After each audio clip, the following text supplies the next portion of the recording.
What's up, everyone? This is Nate, and I am back with another Out of the Theater review. Now, this weekend, you're going to be getting two reviews. I saw two movies tonight. I will be doing one of these reviews for the new release. That's the one you're going to get right now. And then I will be doing another one that'll drop tomorrow for something that's been out for a little bit, but I just got around to seeing. So the new release that I saw tonight was a little movie from Ethan Coen, one half of the Coen brothers. The movie's called Drive Away Dolls. So I'm going to give you my 2 cents on that. But before I do, if you would, please consider subscribing to the channel if you're not already.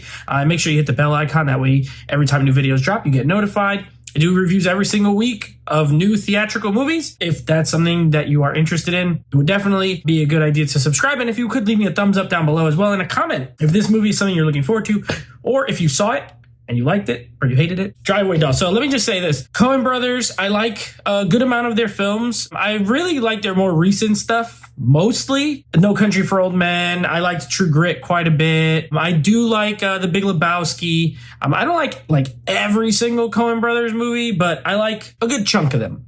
Now, I know they separated. They went their separate ways. I mean, they're still brothers, but they went their separate ways, did their own thing. Joel Coen, a couple years ago, made Macbeth, an adaptation of Macbeth with Denzel Washington, which was, I liked it. I didn't love it, but I liked it. But it was very artistic, very beautifully shot. It was black and white. It was awesome. So now Ethan's coming out with his first movie since they split up. And I gotta say, I absolutely hated this movie. Almost nothing worked for me. So I'll just give you the rundown here. We have these two girls, two lead characters. They're two lesbians. They're best friends. And they end up getting involved in some shady business where they drive a car that has something in the trunk that some other people want. And they unwittingly take this and they are going on a road trip to get out of Philadelphia. I think they're from, Philadelphia. So that's pretty much the setup of this movie. And I did not like it. It was 3 people walked out. So my theater, there was only 10 people in there, first of all. And the 3 people walked out. 2 of them walked out in the first 15 minutes.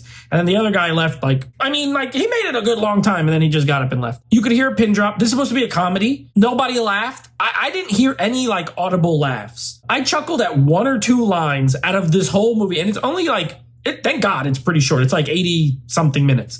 But I chuckled twice. And if I could say anything positive, I always try to find some positives. I do think the 2 leads, Margaret Qualley and Geraldine Viswanathan or something her name has my name. Her last name has my first name in it. I don't know how to pronounce it, so I don't butcher it. My cousin, he always just calls her Geraldine. Good old Geraldine. She was in Blockers. I think she's funny. And Margaret Qualley, I haven't seen her in too many things. I remember her in Once Upon a Time in Hollywood. But they're very likable. I do think as far as 2 lead performances go, they're good. They're likable. But other than that, this script is goofy. It is, the Coen brothers, I'm now assuming that they've done 2 movies separately, that Joel is the artsy one and Ethan is the humor. And together, they've made some really good stuff, some oddball stuff, but it's got to be Ethan, because now that they've done 2 separate movies, this came out without Joel's input of some seriousness or some really, artistic shots. And this is, I kid you not. First of all, this feels like a movie that was made in the 90s. And I love 90s movies, but this is one of those over the top 90s comedies, weird angles, people screaming, ah, there's a scene where they're in the car and they're driving and they go ah, yeah. It was weird. I'm what am I watching right now?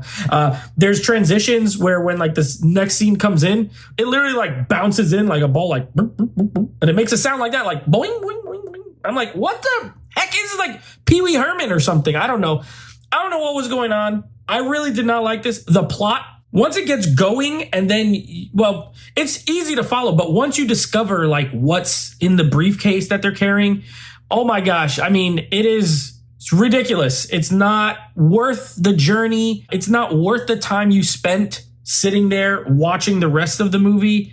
I really hated it. I am surprised. I didn't expect much. I did think it might have been funnier. I thought it was going to be funnier. But it is not funny. I did not laugh much. Like I said, the 2 leads are pretty good, and they got a lot of talent. Pedro Pascal's in this for up 2 minutes. Matt Damon is in it for 2 minutes.